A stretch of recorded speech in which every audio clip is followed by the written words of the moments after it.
শ্রীলঙ্কার বিপক্ষে প্রথম টেস্ট সামনে রেখে গলে আনুষ্ঠানিক অনুশীলন বাংলাদেশের। জ্বরের কারণে বিশ্রামে মিরাজ। সাম্প্রতিক ব্যর্থতা ঘুচিয়ে জয়ে শুরুর লক্ষ্য সিমন্সের। নতুন পরিচয় বিসিবিতে হান্নান সরকার। অনূর্ধ্ব 17 দলের কোচ হলেন জাতীয় দলের সাবেক নির্বাচক। ক্রিকেটের উন্নয়নে ভূমিকা রাখার আশা। এবং খেলাধুলায় বাজেট বাড়ানো সহ ক্রীড়া সামগ্রীর ওপর কর কমানোর দাবি তাবিত আউয়ালের। দেশের ক্লাব নিয়ে ফ্র্যাঞ্চাইজি টুর্নামেন্ট এবং বিদেশে প্রীতি ম্যাচ খেলার পরিকল্পনা।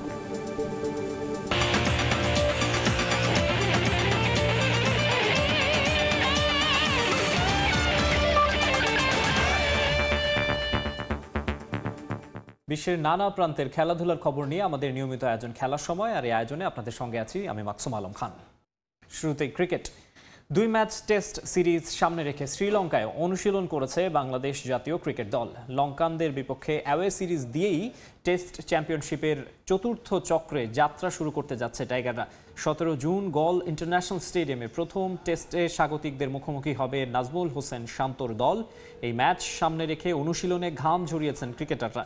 নতুন পেস বোলিং কোচ শন টেইটের অধীনে আলাদাভাবে কাজ করেছেন নাহিদ রানা। ব্যাটিংয়ের পাশাপাশি দীর্ঘ সময় নেটে হাত ঘুরিয়েছেন অধিনায়ক শান্ত। এদিকে জ্বরের কারণে প্র্যাকটিসে নামতে পারেননি নতুন ওয়ানডে অধিনায়ক মেহেদী হাসান মিরাজ।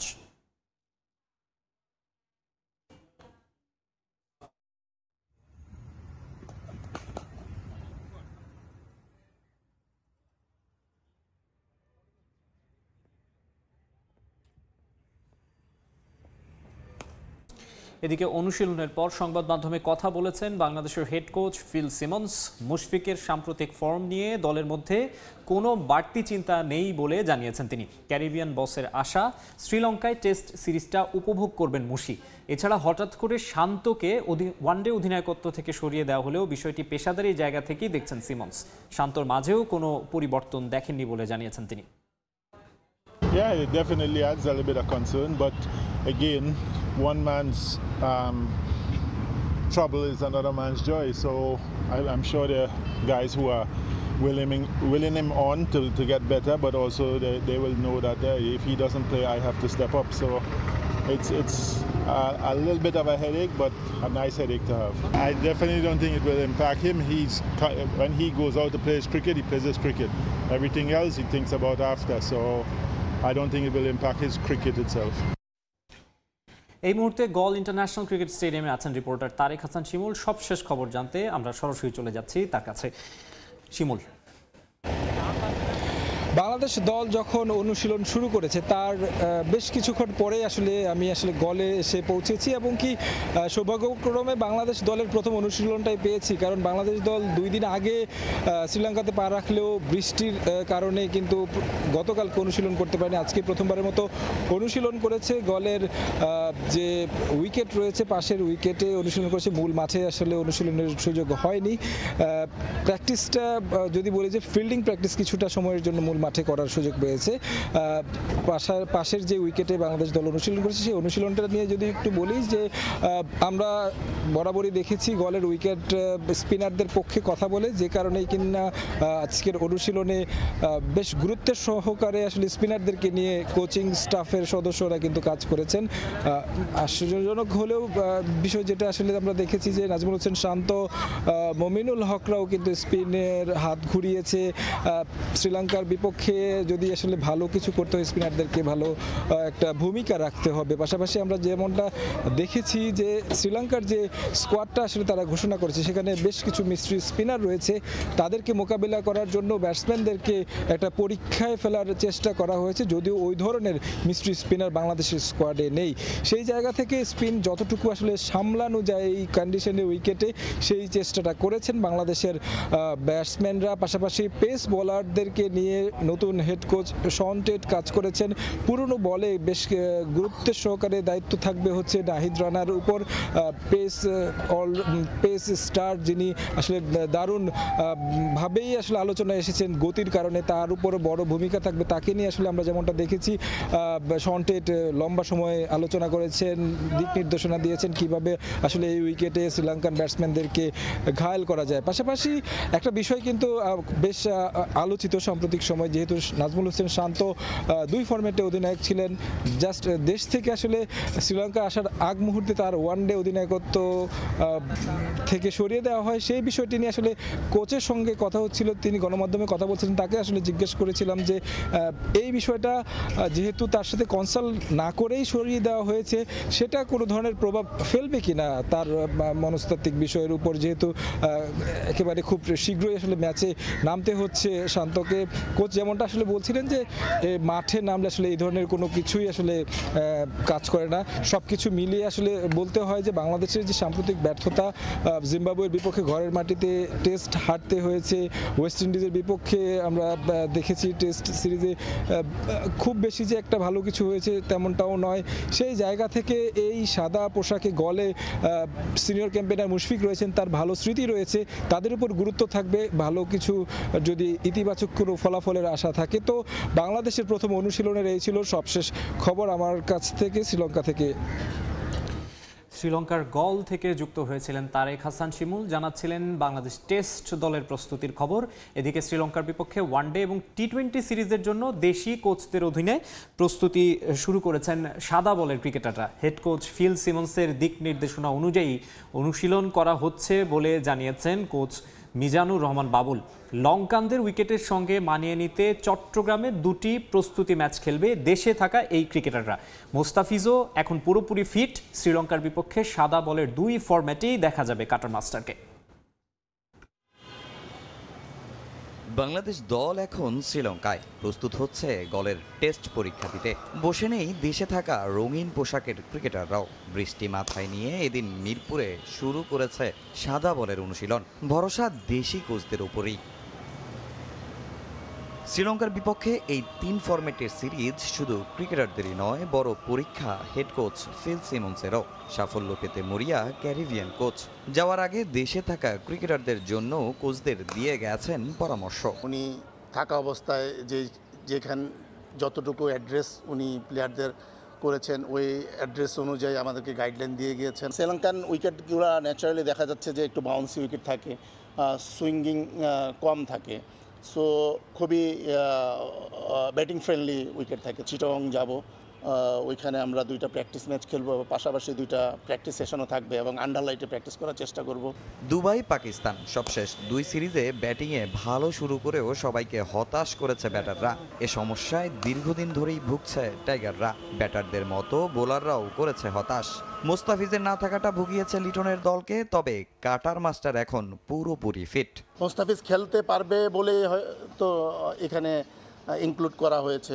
কালকে বোলিং অফ আছে সবাই, পরশুদিন হয়তো সে নেটে বোলিং করবে। কিছুক্ষণ আগে তানজিদ তামিমের সাথে কথা বলছিলাম যে ইনিংসগুলো বড় করা উচিত, সেও চিন্তা করছে, বলল যে হ্যাঁ আমি, সো তারাও চেষ্টা করছে।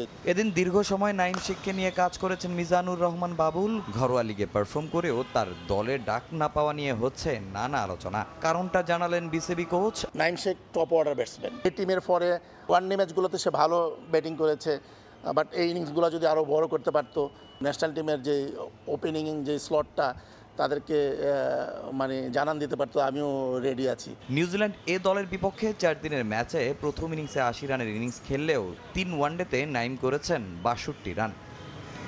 তামিম হোসেন, সময় সংবাদ, ঢাকা। দেশের ক্রিকেটের আরও খবর। নতুন ভূমিকায় বিসিবিতে ফিরলেন হান্নান সরকার। অনূর্ধ্ব-17 দলের প্রধান কোচের দায়িত্ব নিয়েছেন হান্নান। কোচিং করানোর ইচ্ছে থেকেই ছেড়েছিলেন নির্বাচকের দায়িত্ব। এবার বিসিবি তাকে সুযোগ দেয় উচ্ছ্বসিত তিনি। ধাপে ধাপে বাংলাদেশের ক্রিকেটের উন্নয়নে ভূমিকা রাখতে চান। স্বপ্ন পূরণ হওয়ায় নিজের সেরাটা দিতে চান জাতীয় দলের সাবেক নির্বাচক। লাল সবুজের জার্সিতে খেলেছেন 17টি টেস্ট ও 20 ওয়ানডে। ঘরোয়া ক্রিকেটে কোচ হিসেবেও সফলতার পরিচয় দিয়েছেন হান্নান সরকার। গত মাসে কান্ডারি হয়ে আবাহনীকে উপহার দেন ডিপিএল এর শিরোপা। টানা 8 বছর বয়স ভিত্তিক ক্রিকেটে নির্বাচকের দায়িত্ব পালনের পর গত বছর জাতীয় দলের নির্বাচক কমিটিতে যোগ দিয়েছিলেন হান্নান সরকার। 1 বছর দায়িত্ব পালন করে এবছর ফেব্রুয়ারিতে সরে দাঁড়ান নির্বাচকের পদ থেকে। বিলাসবহুল জীবন ছেড়ে হান্নান সবসময় স্বপ্ন দেখেছেন মাঠের ক্রিকেটে কাজ করার। কোচিংয়ে ক্যারিয়ার গড়ার লক্ষ্যেই এবার যোগ দিলেন বিসিবিতে। অনূর্ধ্ব 17 দলের প্রধান কোচ হিসেবে দায়িত্ব পালন করবেন হান্নান সরকার। ক্রিকেট বোর্ড তাকে এই সুযোগ দেয়, উচ্ছ্বসিত তিনি। আন্ডার-17 দিয়ে শুরু করছি, নিশ্চিতভাবে সামনে আরও ভালো কিছু অপেক্ষা করছে। আর ক্রিকেট বোর্ডে জয়েন করছি ইনশাল্লাহ। তবে এবার কোচ হিসেবে, যেটা গত 9 বছরের জার্নি ছিল ক্রিকেট বোর্ডের সঙ্গে, যেটা সিলেক্টর হিসেবে, সেখান থেকে সরে এসে কোচিংয়ে যে আসার যেই স্বপ্ন বা যে যাত্রা শুরু করেছিলাম, সেখান থেকে ক্রিকেট বোর্ডও আমাকে সহায়তা করছে এবং ক্রিকেট বোর্ডও আমার সঙ্গে পজিটিভভাবে একমত হয়েছেন এবং সেই কারণেই কিন্তু আমার বোর্ডে জয়েন করা। বয়সভিত্তিক ক্রিকেট দিয়ে শুরু হলেও আগামীতে আরো বড় কিছুর স্বপ্ন বুনছেন হান্নান সরকার। আন্ডার-17 টিমের হেড কোচ হিসেবে দায়িত্বটা নিয়ে আবার যাত্রা শুরু করছি। ফিউচারে নিশ্চিতভাবে আরও কিছু প্ল্যান রয়েছে, সেটা সময়ের সঙ্গে সঙ্গেই সবার সঙ্গে আমি শেয়ার করতে পারবো। বাট এই মুহূর্তে ক্রিকেট বোর্ড আমাকে কোচ হিসেবে জয়েনিংয়ের ব্যাপারটা এগ্রি করেছেন এবং তারা পজিটিভলি দেখছেন। সো আমি আসলে সিলেকশন থেকে সরে আসার কারণ যেটা ছিল যে কোচিংয়ে মনোযোগী হওয়া, কোচিং নিয়ে ফুল ফোকাস করা এবং কোচিং দিয়ে বাংলাদেশ ক্রিকেটের জন্য কন্ট্রিবিউট করা। বিকেএসপিতে শুরু হতে যাওয়া অনূর্ধ্ব 16 দলের চ্যালেঞ্জার সিরিজ দিয়ে নতুন অভিযান শুরু হবে হান্নান সরকারের। এই টুর্নামেন্ট থেকে গঠন করা হবে অনূর্ধ্ব 17 দল। এছাড়াও আগামী বছর ঢাকা প্রিমিয়ার লিগ ক্রিকেটে লিজেন্ডস অব রূপগঞ্জের ডাগ আউটে দেখা যাবে হান্নানকে। পারভিন আক্তার, সময় সংবাদ। এবারে ফুটবলের খবর। দেশের ফুটবল প্রসঙ্গ। হামজা সমিতদের মতো হাই প্রোফাইল ফুটবলারদের কোচিং করানোর যোগ্যতা রাখেন না হ্যাভিয়ার কাব্রেরা। জাতীয় দলের হেড কোচকে নিয়ে এমন বিস্ফোরক মন্তব্য করেছেন বাফুফের জাতীয় দল ব্যবস্থাপনা কমিটির সদস্য সাখাওয়াত হোসেন ভূঁইয়া শাহীন। এশিয়ান কাপ বাছাইয়ে হংকংয়ের বিপক্ষে জয় পেতে হলে এখনই কোচ পরিবর্তনের বিকল্প দেখছেন না তিনি। চুক্তির মেয়াদ শেষ হওয়ার আগেই কাব্রেরাকে বরখাস্ত করলে বাফুফে বড় কোনো আর্থিক ক্ষতির মুখেও পড়বে না বলে জানান তিনি। দেশের ফুটবলে এখন সবচেয়ে আলোচিত ব্যক্তি জাতীয় দলের head coach Javier Cabrera. Hamza, Fahmidul, সমিতদের নিয়েও তিনি সিঙ্গাপুরের বিপক্ষে বাংলাদেশকে উপহার দিতে পারেননি জয়, যার জন্য সমর্থকরা তার পদত্যাগ চেয়েছেন। তবে এতদিন ধরে বাফুফে নীরব থাকলেও এবার আওয়াজ তুলেছেন ন্যাশনাল টিমস কমিটির সদস্য ও বাফুফের কার্যনির্বাহী কমিটির সদস্য সাখাওয়াত হোসেন ভূঁইয়া শাহীন। আপনি দেখেন আমাদের দেশের প্লেয়ারদের একটু প্রবলেম ছিল, আমাদের প্রেসিডেন্ট তাবিদ আওয়াল সাহেব বাইরে থেকে প্লেয়ার আনছে, হামজাকে আনলেন, সমিতকে আনলেন, ফাহমিদুলকে আনলেন, কিন্তু এত কিছুর পরও যদি আমরা এই ম্যাচে এগুলোতে রেজাল্ট নিয়ে আসতে না পারি, তাহলে তো এটা আমাদের জন্য একটা ব্যর্থতার একটা পরিচয়।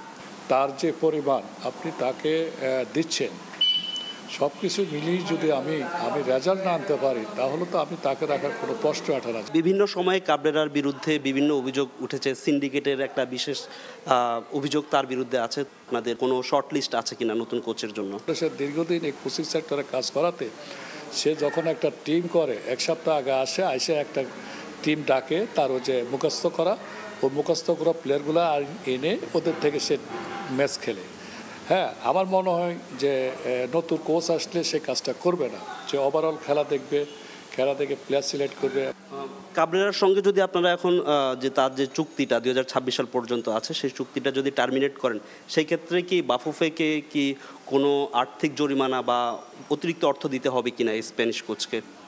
আমাদের তার সাথে 1 বছরের চুক্তি হয়েছিল, যেটা এবার তার সাথে আর একটা চুক্তিনামা হয়েছিল, যেটা তাকে আমরা বিদায় করলে 40 দিনের তাকে স্যালারি আমরা পেমেন্ট করে আমরা তাকে বিদায় করতে পারি, এরকম একটা চুক্তি তার সাথে আমাদের আছে। সো আমার মনে কোনো প্রবলেম হবে না আশা করি। এই মুহূর্তে যদি কাবরেরা জাতীয় দল থেকে বিদায় নেয়, তাহলে নতুন একজন কোচ এসে পুরো দলকে গুছিয়ে নিয়ে নতুন করে তৈরি হওয়াটা চ্যালেঞ্জিং হবে কিনা আপনার মতে? আমি এটাকে চ্যালেঞ্জিং মনে করি না। আপনি দেখেন আমাদের দেশে প্রচুর লোকাল প্লেয়ার খেলে, এবার প্রচুর ভালো প্লেয়ার আছে। আমার অক্টোবরের 9 তারিখে খেলা হংকংয়ের সাথে, আমার হিউজ টাইম আছে। এর মধ্যে আপনি জানেন বিপিএল খেলাগুলো শুরু হবে শর্ট টাইমে, তো প্লেয়ার সিলেক্ট করা আমার মনে হয় কোনো প্রবলেম হবে না। সমর্থকরা বলছেন যে হামজা সমিতদের মতো হাই প্রোফাইল কোচের জন্য আসলে কাবরেরা কতটুকু আসলে প্রস্তুত, মানে কতটুকু আসলে ক্যাপেবল সে? আমি মনে করি সে কোনো ক্যাপেবল না, সে বাংলাদেশের ন্যাশনাল টিমের জন্য ক্যাপেবল না। হামজা সমিত দূরের কথা, সে final 3rd division league control করার মতো ক্যাপেবল। আজকে 3 বছর 3.5 বছর আমাকে একটা ম্যাচের রেজাল্ট দিতে পারেনি। তার চেঞ্জিং এবং তার 11 সিলেকশন সব কিছু মিলেছিল, আমি মনে করি সে একটা অদক্ষ, অযোগ্য আবার তার টিম রেজাল্ট আনার মতো কোনো যোগ্যতা নাই। ধন্যবাদ আপনাকে আমাদেরকে সময় দেওয়ার জন্য। কথা বলছিলাম বাফুফের ন্যাশনাল টিমস কমিটির সদস্য সাখাওয়াত হোসেন ভূঁইয়া শাহিনের সঙ্গে। আসলে তিনি বলছিলেন যে জাতীয় দলের যেই সফলতা সেটি পেতে হলে যে কোচ রয়েছেন বর্তমানে হাবিয়ার কাবরেরা, তাকে অবশ্যই পদত্যাগ করতে হবে। ফাহিম ইসলাম, সময় সংবাদ, ঢাকা। ক্রীড়া ক্ষেত্রে বাজেট বাড়ানো সহ ক্রীড়া সামগ্রীর ওপর আরোপিত কর কমানোর দাবি জানিয়েছেন বাফুফের সভাপতি তাবিথ আউয়াল। সঙ্গে দেশের বিভিন্ন স্থানে স্টেডিয়ামগুলো সংস্কারে ক্রীড়া পরিষদকে তাগিদ দিয়েছেন তিনি। এদিকে দেশের ক্লাবগুলোকে নিয়ে ফ্র্যাঞ্চাইজি টুর্নামেন্ট এবং বিদেশে প্রীতি ম্যাচ খেলার পরিকল্পনা রয়েছে ফেডারেশনের। ফুটবলের সার্বিক উন্নয়ন নিয়ে সংবাদ সম্মেলনে এসব কথা জানিয়েছেন বাফুফের সভাপতি। সিঙ্গাপুরের বিপক্ষে ম্যাচ দিয়ে জাগরণ ঘটেছে দেশের ফুটবলের। সেই উন্মাদনা ধরে রেখেই সামনে এগিয়ে যাওয়ার পরিকল্পনা ফুটবল ফেডারেশনের। তাই নিজেদের সাম্প্রতিক ব্যবস্থাপনা পর্যালোচনা আর ভবিষ্যৎ পরিকল্পনা নিয়ে আনুষ্ঠানিক সংবাদ সম্মেলন বাফুফে নির্বাহী কমিটির, যেখানে উপস্থিত ছিলেন ফেডারেশনের প্রধান তাবিথ আউয়াল সহ কার্যনির্বাহী কমিটির 14 সদস্য। খোলা মনে ডিসকাস করে ক্রীড়া ক্ষেত্রে বাজেট বাড়ানো সহ ক্রীড়া সামগ্রীর ওপর আরোপিত কর কমানোর দাবি জানিয়েছেন বাফুফের সভাপতি। সঙ্গে ঘরোয়া লীগের মান বাড়াতে দেশের বিভিন্ন স্থানে স্টেডিয়ামগুলোর সংস্কারের তাগিদ দিয়েছেন তিনি। 36% ট্যাক্স আর তার উপরে 370 ট্যাক্স থাকে, অনেক বড় একটা সংখ্যা স্পোর্টস ইকুইপমেন্টের উপরে। বাংলাদেশের যদি স্ট্যান্ডার্ড মিনিমাম ট্যাক্স যেটা ইকুইপমেন্ট ক্ষেত্রে যদি 10% করা যায়, that would be the most ideal. যেন 6টা স্টেডিয়াম আরেকটু উন্নতমান ডেভেলপ করে দেওয়া হয়। ঢাকা স্টেডিয়াম যেরকম রেনোভেশন করেছে এরকম আরও 6টা জন্য করে দেওয়া হয়। জাতীয় দলে হামজা শমীদদের অন্তর্ভুক্তির পর নিজেদের শক্তিমত্তার প্রমাণ দিয়েছে সিঙ্গাপুর ম্যাচ দিয়ে। তবে পরবর্তী ফিফা উইন্ডোতে আরও উপরের র্যাঙ্কিংয়ের দলের সঙ্গে খেলার পরিকল্পনা বাংলাদেশের। আরেকটু উচ্চ পর্যায়ের টিমের এগেনস্টে ফ্রেন্ডলি আমরা খেলতে চাই। আমরা বিশ্বাস করি যত কোয়ালিটি ফিল্ড অপোনেন্ট আমাদের থাকবে ততই আমাদের কোয়ালিটি ইমপ্রুভ হবে গোয়িং ফরওয়ার্ড। ভবিষ্যতে অলিম্পিক্স কোয়ালিফায়ার আসবে, এশিয়ান গেমস আসবে, ওয়ার্ল্ড কাপ আসবে। তো এই প্রস্তুত হওয়ার জন্য ওই লেভেলের টিমের সাথেও আমাদের কিন্তু প্রতিযোগিতামূলকভাবে খেলতে হবে। এদিকে ন্যাশনাল টিমের পাশাপাশি ঘরোয়া লিগগুলো নিয়েও বিস্তর পরিকল্পনা সাজাচ্ছে বাফুফে। দেশের ক্লাবগুলো নিয়ে ফ্রাঞ্চাইজি টুর্নামেন্টের পাশাপাশি ক্লাবগুলোর বিদেশে প্রীতি ম্যাচ নিয়েও ভাবনা রয়েছে ফেডারেশনের। এএফসিতে আভানি এবং বসুন্ধরা খেলার জন্য অনুমতি পেয়েছে। আমরা কাজ করব বাকি যে ক্লাবরা আছে, মোহামেডান, ফোর্টিস, ব্রাদার্স ইউনিয়ন, তাদেরকে নিয়েও এএফসি লাইসেন্সিং করে যেন আরও ক্লাবদেরকে আমরা ইন্টারন্যাশনাল প্রতিযোগিতাতে আমরা সক্ষম করে নিতে পারি। অফ সিজনে কিছু ফ্র্যাঞ্চাইজ টুর্নামেন্ট, অফ সিজনে কিছু অন্য দেশের প্রীতি ম্যাচ, যেমন আপনারা জানেন যে ম্যানচেস্টার ইউনাইটেড বা অন্য ক্লাবগুলো এখন অফ সিজনে বিভিন্ন দেশে যায় ক্লাব ফুটবল বা টুর্নামেন্টস খেলার জন্য। আমরা সেই চিন্তা চেতনাও আমরা সামনে রাখছি। এছাড়া নতুন মৌসুম শুরু হওয়ার আগে বাকি থাকা বেশ কিছু কমিটি গঠন করা হবে বলে জানিয়েছেন বাফুফের সভাপতি। চিন্তা চেতনাও আমরা। রিফাতুল ইসলাম মিরন, সময় সংবাদ, ঢাকা। জাতীয় স্টেডিয়াম ঢাকায় প্রীতি ম্যাচ খেলেছে অন্তর্বর্তী সরকারের 2 উপদেষ্টার দল। তাদের প্রতিপক্ষ ছিলেন বাংলাদেশে অবস্থিত বিভিন্ন দেশের দূতাবাসের কর্মকর্তারা। ম্যাচে টিম অ্যাডভাইজার্স 1-0 গোলে হারিয়েছে টিম ডিপ্লোম্যাটসকে। উপদেষ্টাদের হয়ে খেলেছেন যুব ও ক্রীড়া উপদেষ্টা আসিফ মাহমুদ সজীব ভূঁইয়া ও আইন উপদেষ্টা আসিফ নজরুল। একই দলে খেলেছেন বাফুফের সভাপতি তাবিথ আউয়াল। অন্যদিকে বিদেশি কূটনীতিকদের দলে ছিলেন স্প্যানিশ রাষ্ট্রদূত গ্যাব্রিয়েল স্টিটিয়াগো। এছাড়া খেলেছেন ইংল্যান্ড, নেদারল্যান্ডস, ডেনমার্ক দূতাবাসের বিভিন্ন কর্মকর্তারা। ম্যাচ শেষে বাফুফের সাবেক সভাপতি কাজী সালাউদ্দিনের সমালোচনা করেন আইন উপদেষ্টা আসিফ নজরুল।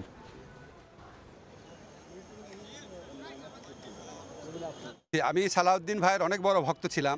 সালাউদ্দিন ভাই বোধহয় 7-8 বছর চেষ্টা করে যা পারে নাই, এটা আমাদের আসিফ এবং তাবিক সেটা করে দেখিয়েছে। আমি নিজে ফুটবল খেলতাম, বাংলাদেশ টিমের লাস্ট খেলা আমি দেখেছি সিঙ্গাপুরের সাথে। আমি কোনোদিন বাংলাদেশে কোনো টিমকে এত ভালো খেলতে দেখি নাই। প্ল্যানটা হয়েছিল বেসিক্যালি যেদিন সিঙ্গাপুরের সাথে আমাদের ম্যাচ, তো আমাদের অ্যাম্বাসেডার আসছে খেলা দেখতে, তো তাই বললাম আমরা এটা ফ্রেন্ডলি করতে পারি কিনা, ডিপ্লোম্যাট ভার্সেস অ্যাডভাইজার্স টিম। তো আসিফ স্যার ছিলেন, আসিফ স্যার উদ্যোগটা নিয়েছেন অ্যান্ড আমরা একটা মোটামুটি টিম বিল্ডিং করে, আমরা তো প্রফেশনাল না, আমাদের রেগুলার প্র্যাকটিসও হয় না, তারপরেও ডিপ্লোম্যাট ভার্সেস অ্যাডভাইজার একটা রিফ্রেশমেন্ট গেম জাস্ট। খেলার সময় শীর্ষ সংবাদ জানিয়ে দিচ্ছে আরেকবার। শ্রীলঙ্কার বিপক্ষে প্রথম টেস্ট সামনে রেখে গলে আনুষ্ঠানিক অনুশীলন বাংলাদেশের। জ্বরের কারণে বিশ্রামে মিরাজ। সাম্প্রতিক ব্যর্থতা ঘুচিয়ে জয়ে শুরুর লক্ষ্য সিমন্সের।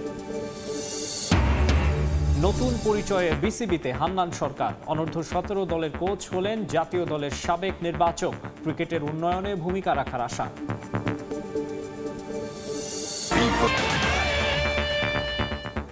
এই ছিল খেলার সময়ের এখনকার আয়োজনে, সঙ্গেই থাকুন সময়ের।